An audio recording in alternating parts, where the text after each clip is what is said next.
Hello aspirants, आज के video में हम पढ़ेंगे 3 नवंबर 2022 के करंट अफेयर्स। सो आपसे रिक्वेस्ट है पेपर पेन उठाएं और वीडियो के साथ साथ में ही नोट्स बनाना स्टार्ट करें। फर्स्ट न्यूज़ है ट्रैक एशिया कप 2022। तो ये जो टूर्नामेंट है किससे रिलेटेड है? फुटबॉल से है, बेसबॉल से है, क्रिकेट है, हॉकी है, किससे है? तो this tournament is related to cycling. ठीक है, टू बी होस्टेड बाय, कहाँ पे होस्ट होगा, कहाँ पे एक्चुअल में होगा?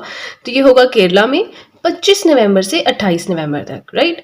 सेकेंड पॉइंट है global investors meet. Global level की इन्वेस्टर्स की एक मीट हुई है जिसका नाम है इन्वेस्ट कर्नाटका 2022। तो ये हुई कहाँ पे? सबसे पहले तो कर्नाटका है यहाँ पे मेंशन, तो मतलब कर्नाटका के किसी जगह पे हुई होगी, किसी फेमस सिटी पे हुई होगी। तो ये हुई है बेंगलुरु में। बेंगलुरु को सिलिकॉन वैली भी कहा जाता है ना। बेंगलुरु क्या है, आपका जो भी कंपनीज हैं, इंडस्ट्रीज हैं, आईटी इंडस्ट्रीज हैं, वो सारी यहाँ पे सिचुएटेड है मेनली। सो इन्वेस्ट कर्नाटका 2022 ये बेंगलुरु में हुई। ठीक है, एड्रेस्ड और इनॉग्रेटेड बाय पीएम मोदी। जो हमारे प्राइम मिनिस्टर है नरेंद्र मोदी जी, उन्होंने इनॉग्रेट किया इसको। It is a 3 days programme, 3 दिन का ये प्रोग्राम है, राइट। वीडियो पसंद आए तो लाइक ज़रूर कीजिएगा। थर्ड पॉइंट है Rajasthan Mangarh Dham declared a national monument.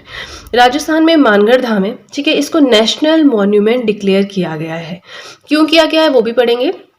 पहले ये जान लेते हैं किसने डिक्लेयर किया। तो by prime minister Narendra Modi ji. ठीक है, अब मानगढ़ धाम राजस्थान याद रखना है। जो मानगढ़ धाम है it is a memorial for around 1500 tribals massacred by the British army in 1913।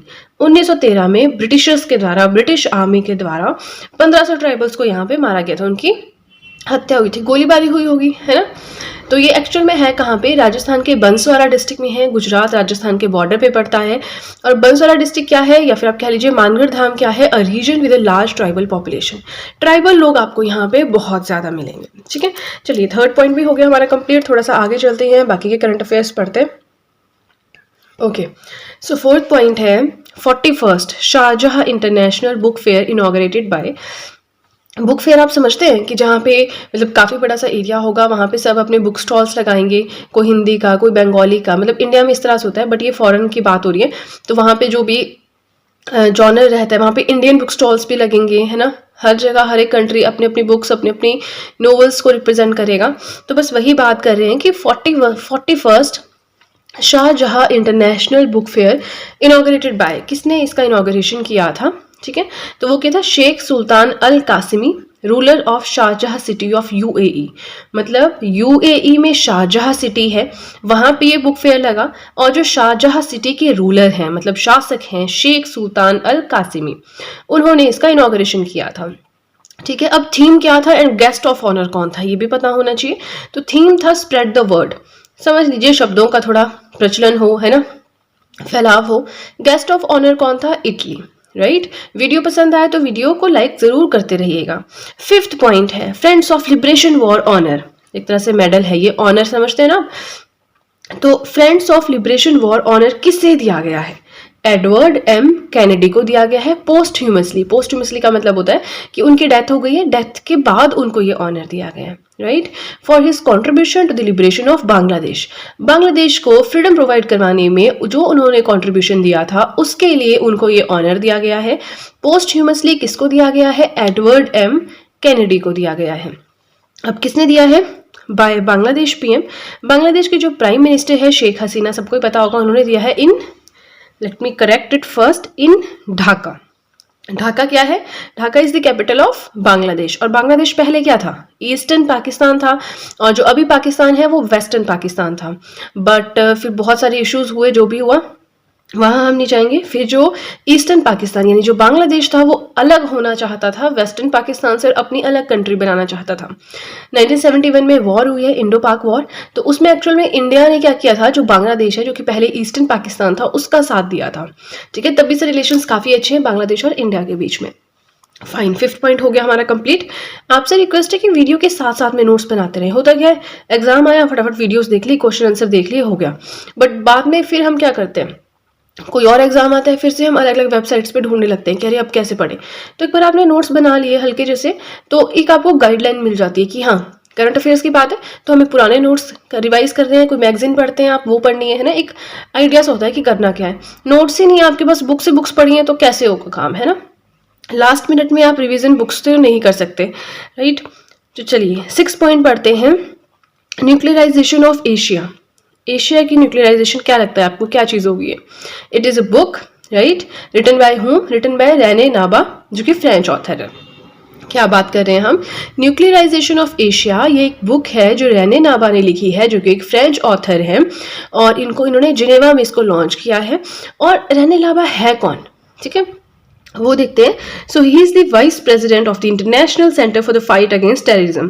Terrorism counting का काफ़ी कुछ हम 2-3 दिनों से पढ़ रहे हैं, है ना, बट उससे अलग है ये। इंटरनेशनल सेंटर है for the fight against terrorism, उसके वाइस प्रेसिडेंट है रेने नाबा। उन्होंने बुक लिखी है न्यूक्लियराइजेशन ऑफ एशिया, राइट। तो फर्स्ट पेज हो गया हमारा कंप्लीट। आई होप जो मैं आपको समझा रही हूँ आपको समझ आ रहा है। आगे चलने से पहले आपको एक चीज़ बताना चाहूँगी, अगर अब आप चाहें तो मेरे हैंड रिटन नोट्स को परचेज भी कर सकते हैं। उसके लिए आपको क्या करना है, डिस्क्रिप्शन बॉक्स में लिंक दिया है, उस लिंक पे जाके क्लिक करना है। जैसे ही आप उस लिंक पे क्लिक करेंगे आप डायरेक्टली मेरे कांटेक्ट में आ जाएंगे। प्लस जो भी आपके डाउट्स हैं, क्वेश्चंस हैं, क्वेरीज हैं, आप उससे पूछ सकते हैं। एंड बिलीव मी, बहुत ही ज़्यादा अफोर्डेबल रेट पर आपको नोट्स मिल जाएंगे, तो ऐसे कोई इशू नहीं है। वैसे मैं आपको सजेस्ट यही करूँगी कि अपने नोट्स अपने आप बनाएं, बट इन केस आप जॉब कर रहे हैं, कॉलेज जा रहे हैं, कोई और किसी और काम में व्यस्त हैं, नोट्स बनाने का टाइम नहीं है, तो उस केस में आप ऐसा कर सकते हैं कि नोट्स मुझसे परचेज कर सकते हैं और साथ में वीडियोस के पढ़ सकते हैं, क्योंकि वीडियोस में मैंने सेम नोट से पढ़ाया है, उन्हीं की PDF में आपको प्रोवाइड करवाऊंगी। तो चलिए ज़्यादा टाइम ना वेस्ट करते हुए अब चलते हैं नेक्स्ट पेज की तरफ। एक बार फिर से आपसे रिक्वेस्ट करूंगी, वीडियो के साथ साथ में नोट्स बनाते रहें, राइट। 7th पॉइंट है new defence secretary. Government of India के नए डिफेंस सेक्रेटरी बने हैं। कौन बने हैं?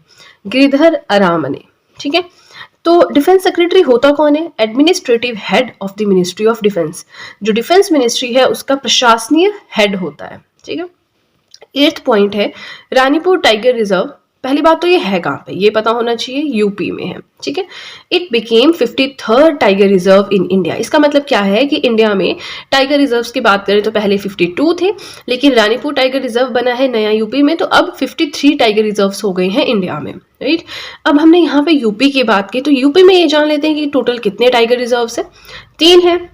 दुधवा, ये तो आपने सुना ही होगा, है ना कहीं आपने करंट अफेयर में पढ़ा होगा दुधवा। सेकंड है पीलीभीत और थर्ड है अमनगढ़, राइट। तो देखिए कुछ भी चीज आती है, टाइगर रिजर्व्स क्या होते हैं आपको पता होना चाहिए। आप कौन से स्टेट से बिलोंग करते हैं, क्या वहां पे कोई टाइगर रिजर्व्स है, उसके बारे में पढ़िए। फिर ये तो चलिए यूपी का यहाँ पे न्यूज में आया तो मैंने आपको मेंशन कर दिया, ठीक है। अब देखिए मैं आपको अपनी स्टेट का पढ़ाऊंगी तो जरूरी थोड़ी है हम सब एक ही स्टेट से बिलोंग करते हैं। इंडिया में कोई कहीं से पढ़ रहा है, कोई कहीं से पढ़ रहा है, तो अपनी स्टेट की देखिए साथ साथ में ना एक क्वेश्चन से जो भी आपको लगता है कि हमारे स्टेट में क्वेश्चन पूछा जा सकता है उससे रिलेटेड, उसकी स्टडी अपने आप करें। आपका कितना डाइवर्स टॉपिक एक तरह से कवर हो जाएगा, है ना। सो 9th पॉइंट है India's first ever integrated aqua park. India का पहला इंटीग्रेटेड एक्वा पार्क कहाँ पे एस्टेब्लिश हुआ है? जीरो में, सुबानसिरी डिस्ट्रिक्ट में, अरुणाचल प्रदेश में, राइट।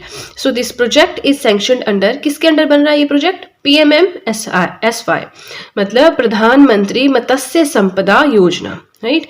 10th पॉइंट की बात करें तो बहुत ज़्यादा इंपॉर्टेंट है, और ये तो हमने 1-2 साल पहले इस चीज़ के बारे में सुना भी था, ये चीज़ हमारे सामने ही हुई है। Ladakh police celebrates it's 3rd raising day, मतलब 3री एनिवर्सरी लद्दाख पुलिस अपनी सेलिब्रेट कर रही है। कब किया? 1 नवंबर 2022 को किया लेह में, ठीक है। अब लद्दाख पुलिस क्या है?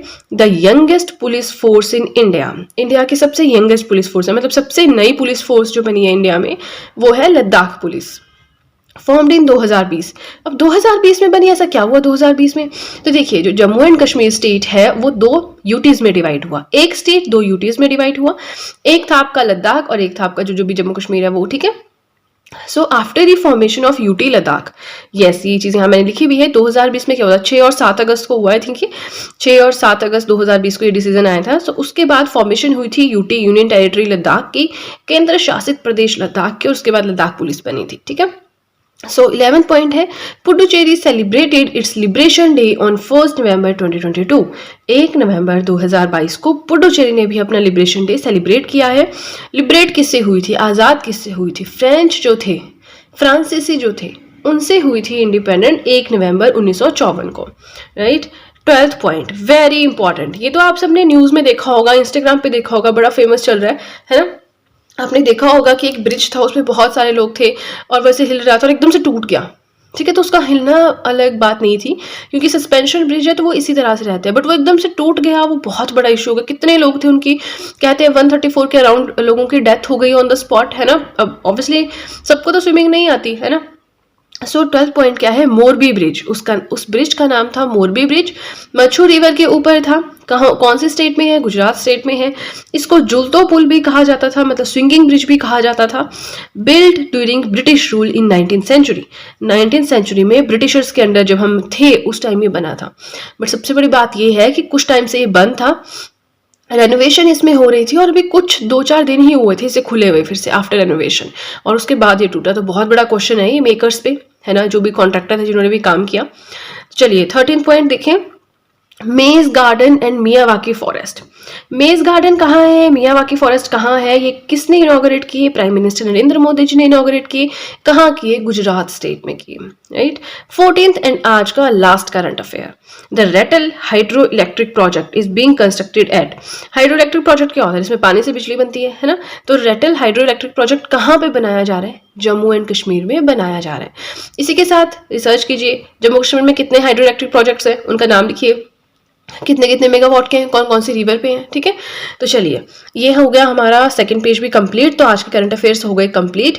आई होप मैं आपको जो भी पढ़ा रही हूँ आपको समझ में आ रहा है। आगे चलने से पहले, आगे की जानकारी देने से पहले आपको एक चीज़ बताना चाहूँगी कि अगर अब आप चाहें मुझे इंस्टाग्राम पे फॉलो भी कर सकते हैं। अपने इंस्टाग्राम अकाउंट का लिंक मैंने डिस्क्रिप्शन बॉक्स में दिया है। प्लस वीडियो को ज़रूर लाइक करें अगर पसंद आए तो, और मेरे चैनल को ज़रूर सब्सक्राइब करें, बेल आइकन को प्रेस करें, सो दैट मैं जैसे कोई वीडियो अपलोड करूं सबसे पहले नोटिफिकेशन आपके पास आए। प्लस जो भी आपके फ्रेंड्स हैं जो गवर्नमेंट एग्जामिनेशंस के लिए प्रिपेयर कर रहे हैं, उनके साथ भी मेरे चैनल का लिंक ज़रूर शेयर करिए, सो दैट मेरे हैंड रिटन नोट्स का फ़ायदा उन्हें भी हो सके, राइट। सो फ्रेंड्स, चलते हैं, अब मिलते हैं नेक्स्ट वीडियो में। So that's it guys, and see you soon.